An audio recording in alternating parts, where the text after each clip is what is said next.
welcome back to my channel. Today I'm going to be showing you guys all of my pen, marker, brush pen collection that I brought over here when I moved here.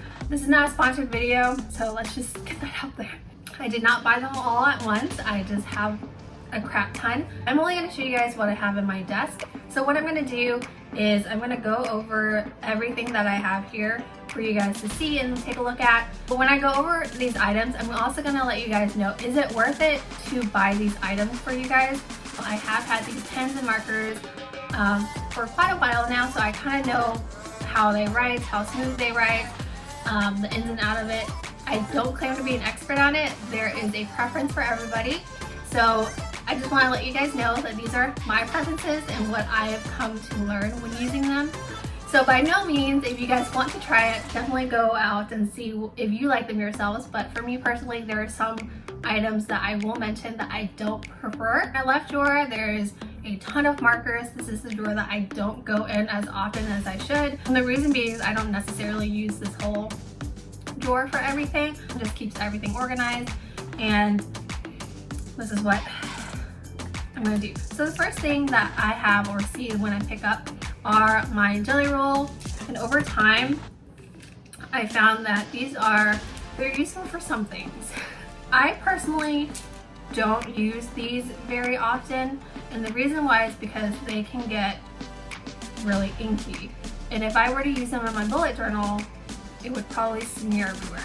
Now, it's not to say that I don't like them. I do love the way that they write. I love the texture, and I love the colors that, you know, they come in.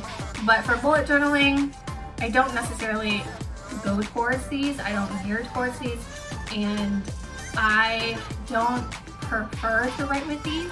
So the next set of pens or brush pens that I see underneath my jelly rolls are my Stigno ball. For most of my bullet journaling, I have only used the black one. I am now starting to use the gold one in my bullet journal right now because of the theme. I do love the way that it writes. However, if you don't go towards these other colors, I would just recommend getting the black one. That's something that I wish I would have known because I thought I was going to use these more often, but I realized that I prefer the black brush pen a little bit more than these because the colors just contrasted with a lot of my other markers. Moving on. So the next thing I see in here are my Mildliner brush pen and marker.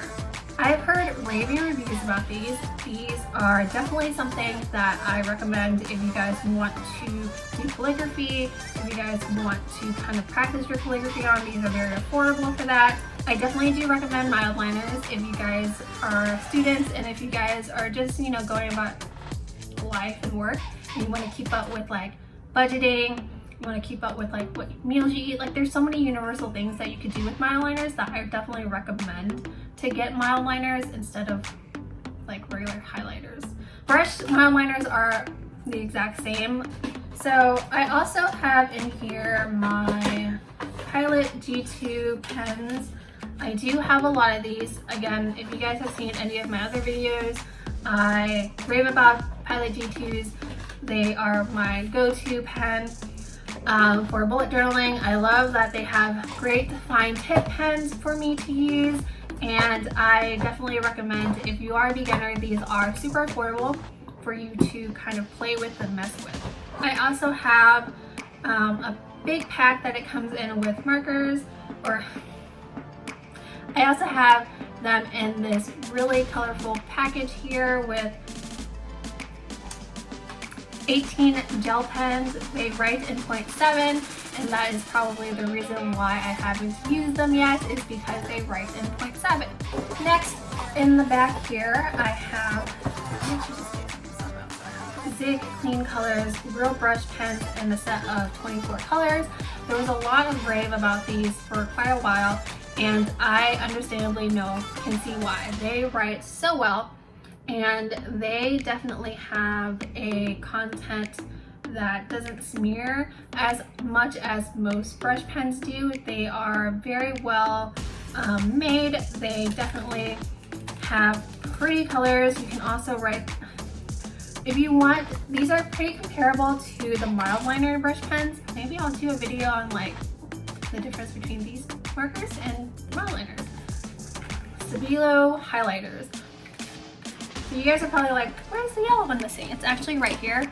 I use this yellow highlighter to highlight a lot of my notes in my articles that I read for class. I definitely recommend this if you guys are looking to use study items and if you guys are looking for a highlighter that you really like to study with. These definitely are really great for that. The next item that I have are my Faber-Castell markers, brush pens here. I have most of them in a brush form. So in one of my graphic design classes, we were required to buy these brush pens. Definitely enjoyed the way that they wrote and how I was using them in the class. So that kind of pulled my interest into the Faber-Castell world. Next, I have more Zebra branded items. This one is my fine black point pen, 0.07. Okay, fine point is 0.07.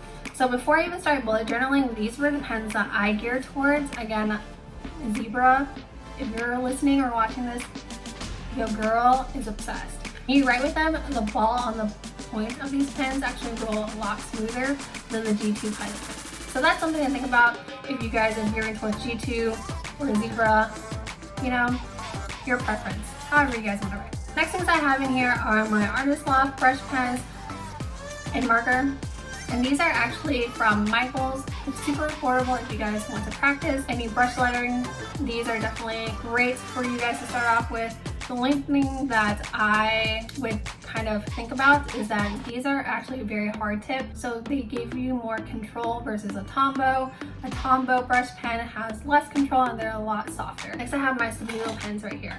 So these pens are fine tipped, like fine tip. They all write in 0.4. If your bullet journal has really thin paper, I would not recommend writing with one of these because ghosting is very, very noticeable with these pens, so that's something to think about. Next, on top of that, I have a set of brush markers. I don't know if they've discontinued it or they still sell it, but these guys are the shiny ones where they like glitter a little bit because I like a little glitter. Coming down to the last two on this drawer, I have my Crayola markers right here. If you are starting off, and everyone will say it, everyone will tell you Crayola markers are thebomb.com to buy. So affordable, you get a bunch of colors to start off with. And lastly, I have on this side of my drawer my Tombow brush pens. I have not a big collection of them. I do have a collection, and these are also dual tips. That means that they do have a nice marker at the very end. Going into my right drawer, I'm not going to go through everything that I have in here. I'm just going to go through the pens and markers that I have. I have all of my sticky notes in here. I have all of my tape, my stapler, my pen refills, everyday pens that I use. So first things first, things that are in the back that are still packaged are my Muji brush pens that are in a dual tip right here. I have yet to use these guys. However, from the looks of it, they are very thin compared to a Tombow and they look like they have a lot of control. Next from Muji is I have these assorted pens that write in 0.38. I love Muji pens, and even if I haven't used these particularly, I have used the black ones that write in 3.8 and I love them. Next I have these pens right here, these Pilot G-Tech C3. These actually write in 0.3. They're the thinnest pens I have ever written with. However, when I started using them, I realized that the balls on these are so small that some of the times the ink doesn't even come out. I unfortunately get really, really frustrated when I have to go back over like a line. I want to do it once and get it over with. But these guys, they take me a good like 2 to 3 tries to go over before the ink will come out. As much as I like how small and how thin they write, I just can't. I just don't have the patience for them. So next I have my Muji collection. I put it all in one little crate right here. There's also another clip cap that I have. These are more square than rectangular. They write in 0.38. Then I also have pencils here from Muji, 1.5. This one's also 0.5. This one has a nice grip. This one just looks like a pencil, but it's actually a mechanical pencil. I also have these pens that have these nice little square shaped things. And then this is what it looks like. This one writes in 0.25. They're pretty much the same, but I just have them in every single color known to mankind. And then I have a tote for my G2s and my black markers, my Sharpie markers, and my G2 pens. So this crate is for this. Lastly, I have my microns. I also have a Artist Lofts brush in this gray. So that's basically everything that I have in my desk. I hope that you guys enjoyed this video. I hope that some of these tips were helpful for you guys. And I'm sorry that my hair looks a little funky. I haven't gone to a salon in forever, and that's why it looks like this. Literally, like my black hair is coming out. So I'm really sorry for this. I hope you guys like this video.